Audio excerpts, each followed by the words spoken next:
Elle se remet du vernis aux ongles. En pensant à elle, comme ça, il est pris de bouffées de chaleur dès que Manu l'effleure. Répète tendrement. Il m'a dit qu'il était tenu de je ne sais quel secret. Ils sont bien sympathiques, mais ils mettent trop la pression, ces deux-là. L'araignée règne et l'attend avec une infinie patience. Enfin, on verra bien, mais moi, c'est l'idée que je m'en fais. Tu comptes quand même pas griller la cascade en voiture. Côte à côte, elle se lave les mains, puis, du bout de l'ongle, gratte une tache. Ça fait rire les garçons. De toute façon, ces radasses-là, ça baise comme des lapins.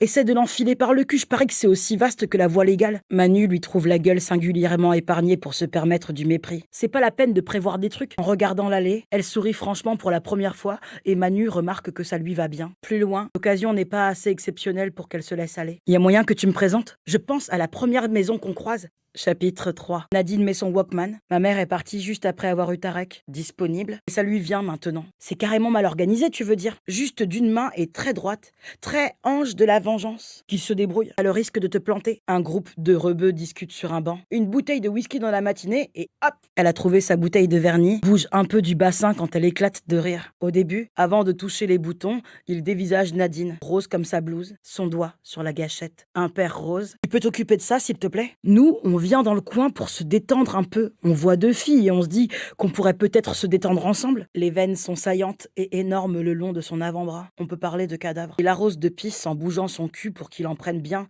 sur tout le visage. Alors elle demande dans quel quartier elle rentre. Elle sort son Walkman de sa poche pour changer de face. Elle écrase sa cigarette et répond. Dévisse le bouchon. Nausée. Manu grogne dans son sommeil puis se réveille aussi. Se voit faire et comprend que ça ne sert à rien.